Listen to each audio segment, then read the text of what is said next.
Okay, so get this. What if you could actually taste things in virtual reality?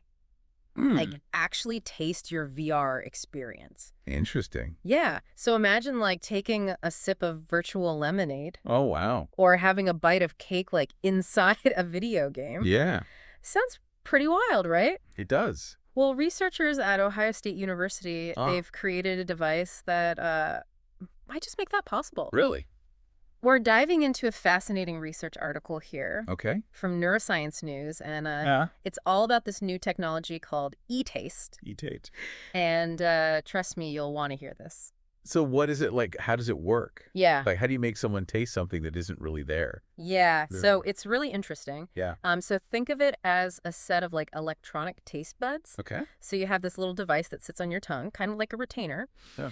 and it's loaded with these tiny sensors, Mm. and those sensors can detect specific molecules that are associated with like the 5 basic tastes. Right. So, sweet, sour, salty, bitter, and umami. Oh, so it's kind of like a chemistry lab happening Yeah. right there on your tongue. Exactly. Yeah. But here's the really clever part. Okay. So instead of directly releasing those flavors onto your tongue, Right. the device actually sends signals wirelessly to like a remote unit.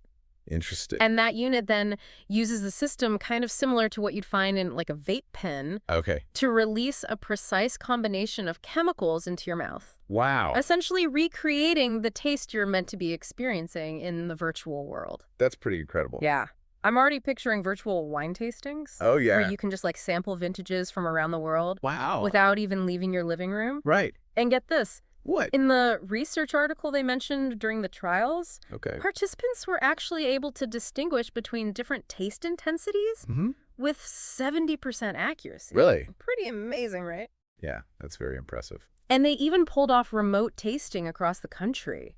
What? So someone in Ohio Mm. was actually able to taste a sample being controlled from California. No way. It's crazy. That's amazing. So it opens up all these incredible possibilities for like connecting people across distances, Right. sharing meals together, Yeah, experiencing food cultures from around the globe. that would be amazing. Yeah. And they didn't just stop at like basic tastes either. Oh, really? So the article talks about this experiment where participants were actually able to identify specific foods Okay. like lemonade, Mm-hmm. cake, Wow. even things like fried egg, Oh, wow. fish soup, Really? coffee, all Mm. based on the sensations created by e-taste. That's incredible. Like, what are the implications for something like the metaverse? Yeah, I mean, the implications for the metaverse are huge. Yeah. Right now, we're mostly interacting with virtual worlds through sight and sound. Right. But imagine like a fully immersive metaverse Mm. where you can actually taste the food Wow. in like a virtual restaurant Yeah. or savor a cup of coffee while catching up with a friend Yeah. across the world in like a virtual cafe. That's amazing. This technology is a huge step towards making those kinds of experiences a reality. It really is. Yeah, it makes you wonder how this could transform industries beyond just gaming. Yeah, absolutely. The article touched on the potential for people with sensory impairments. Yeah, like so Well, so imagine someone who's lost their sense of taste, right. being able to experience it again. Wow. Even if it's in a virtual world, Yeah. it could completely change their relationship with food Uh-huh. and improve their overall quality of life. Right. And it could even be incorporated into therapy Oh. to help people struggling with like eating disorders Mm. or those who need to retrain their taste preferences after an illness. Oh, that's a really good point. Yeah, and the potential applications for research are also really exciting. Yeah, like what could we learn from this? Well, imagine being able to study how the brain processes taste Right. in such a controlled environment. Yeah. You could isolate specific variables, Yeah. manipulate taste profiles, Right. and gain a whole new level of understanding of how our brains perceive flavor. That's fascinating. It could lead to breakthroughs in everything, Wow. from treating taste disorders Yep. to developing personalized nutrition plans. So many possibilities. All of all of that from a little device on your tongue. It's Yeah. pretty incredible. It really is. And this is just the tip of the iceberg. Oh, really? The article mentioned that researchers are already working on making the e-taste device smaller, Okay. more comfortable to wear, Uh. kind of like an invisible retainer. Hmm. And they're also looking at expanding the range of flavors that can be replicated Oh, wow. beyond just the basic 5. So we could be talking about tasting like a complex multi-layered dish someday. Exactly. Wow. Not just single flavors. That's The amazing. potential is truly vast. It is. And it's not just about creating realistic replications of existing foods. Right. Imagine designing entirely new, Hmm. never before experienced flavors Wow. in a virtual world. That would be incredible. It's like opening up a whole new dimension of culinary creativity. Absolutely. Yeah, it's mind-blowing to think about all the possibilities, but it Uh-huh. also makes you wonder Yeah. about the potential downsides. Yeah, definitely. Like, what are the risks? What if we get so caught up in these virtual flavors Right. that we kind of lose interest in real food? Yeah, exactly. Like, are people going to start craving virtual gourmet meals instead of appreciating like a simple home-cooked dinner? Yeah. Will virtual wine tastings replace the joy of actually sharing a bottle with friends in person? Those are really good points. Right. I think those are really important considerations. Yeah. It really highlights the need for balance. Mm-hmm. Technology like e-taste, Right. it has the potential to really enhance our lives in so many ways. Yeah. But it's so crucial that we don't let it become a substitute for real-world experiences and connections. Absolutely. And what about the potential for misuse? Like, could this be used to manipulate people's eating habits? That's a good question. Or create, like, unhealthy cravings? Yeah, it's certainly something we need to be aware of. Right. Imagine food companies Uh-huh. using e-taste to make their products just seem irresistibly delicious, Right. even if they're loaded with sugar or salt Yeah. or unhealthy fats. It's kind of unsettling. Yeah. It's like subliminal advertising taken to a whole new level. Exactly. And it raises a lot of ethical questions Mhm. about transparency Mm-hmm. and informed consent. Right. Like, do we have the right to know Yeah. if our sense of taste is being manipulated? Exactly. And should there be regulations Right. to prevent companies from exploiting this technology for profit? Yeah, these are really complex issues that we need to deal with Yeah. as e-taste becomes more sophisticated Right. and widely available. The research article also mentioned that e-taste could potentially be used to help people Yeah. with conditions like long COVID, Right. which can cause taste loss. Mm-hmm. But could it also be used to address like other health concerns? Oh, absolutely. Okay. Think about the potential for treating eating disorders. Yeah. Like, imagine using e-taste to help someone with anorexia Right. reassociate pleasure with the taste of food, or help someone with binge eating disorder kind of manage their cravings. That's an angle I hadn't even considered. Yeah. That's a really good point. It could be a game changer Yeah. for people struggling with those conditions. And there's potential for managing chronic diseases as well. Definitely. Like, for example, people with diabetes could use e-taste to help them control their sugar intake. Right. By maybe like reducing their sensitivity to sweetness. Exactly. Yeah. So it's not just about indulging in virtual flavors. It can Mhm. actually be a tool Yeah. for improving health and well-being. Precisely.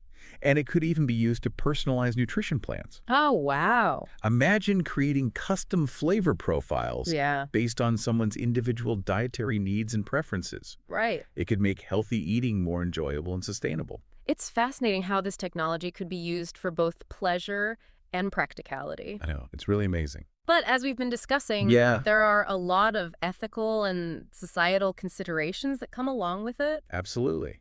We need to have these conversations early on Mm-hmm. before this technology becomes really widespread. Right. We need to think about the potential risks and benefits. Yeah. And we need to develop guidelines and regulations Right. to ensure that it's used responsibly. It's like we're standing on the edge of a new frontier. It really is. E-taste has the potential to revolutionize how we experience the world, Yeah. but it also raises some really big questions Mhm. about how we want that future to look. It's what makes it so compelling Yeah. to explore. It's not just about the technology itself. Right. It's about the human impact, Uh-huh. the ethical dilemmas, Yeah. and the broader implications for society. Mm-hmm. It's about understanding how this technology is going to shape our lives Right. and making sure that we're using it in a way that benefits everyone. The article mentioned that the researchers are already working on making the device smaller, Uh-huh. more comfortable, and Right. capable of replicating a wider range of flavors. Yeah. What other advancements do you think we might see in the near future? Well, I think we'll see a lot of focus on integrating e-taste Okay. seamlessly into existing VR and AR platforms. Okay. Imagine putting on your VR headset Right. and just being able to instantly taste the virtual world around you. So we've been talking about all these amazing ways e-taste could enhance our lives, like virtual wine tastings, That- treating eating disorders. Right. But it really makes you think about the impact on like our social interactions. Like, will virtual dinners with friends across the globe Right. just become the norm? That's a good question. And will we feel as connected to people through a screen, even if we can share like a virtual meal together? Yeah. Will it enhance our relationships, or Yeah. will it create like new forms of distance and isolation? It's a really interesting question. Right. It's kind of a double-edged sword. Yeah. On one hand, it could be amazing Right. for people who are geographically separated Uh-huh. or have limited mobility. Exactly. They could experience that sense of togetherness. Mm-hmm. It wouldn't be possible otherwise. Right. But on the other hand, I could see it leading to people choosing virtual interactions over real-world ones. It's definitely a possibility. Yeah. It's that challenge with any new technology Right. that offers that convenience and escape. Mhm. It's about finding that balance Right. between embracing the benefits, Yeah. but not losing sight of the value of real-world experience. The article also touched on the potential for e-taste to like revolutionize the food industry. Oh, yeah, definitely. Imagine chefs like creating and sharing recipes Right. in a virtual space, Yeah. and people being able to actually taste the dishes remotely. That would be incredible. Think about the possibilities for culinary education. Oh, wow. Imagine learning to cook Right. from a master chef in Yeah. a virtual kitchen, Oh, being able to taste your creations wow. as you go along That would be amazing. and receive real-time feedback. Yeah. It could completely change how we learn to cook. And it could transform how we experience food culture. Definitely. Imagine being able to virtually travel to different countries Uh-huh. and taste like authentic local dishes, Yeah. all from home. That's really cool. But it raises questions Yeah. about authenticity Yeah. and the potential for cultural appropriation. That's a good point. Will virtual food experiences ever be able to truly capture the essence of a place and its cuisine? That's a tough one. It's a complex issue, It is. and it highlights the importance of approaching this technology Yeah. with sensitivity and respect for different cultures. Absolutely. And it's crucial that we involve diverse voices in the development and application of this technology All right. to make sure it's used in a way that's inclusive Yeah. and benefits everyone. It's clear that e-taste has the potential to be both Right. a powerful tool for good Yeah. and a source of new challenges. It really does. It's up to us to shape how this technology evolves and how it impacts our lives. Absolutely. And that's what makes this such a fascinating time to be alive. It really is. We're witnessing the birth of a new era Yeah. of sensory experiences. That's a great way to put it. And it's up to us to Right. navigate the possibilities and the pitfalls with wisdom and foresight. Well said.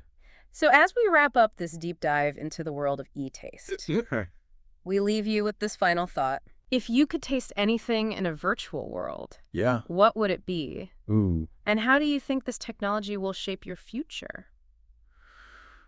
It's definitely something to think about. It's something to ponder as we all stand on the cusp of this incredible technological revolution.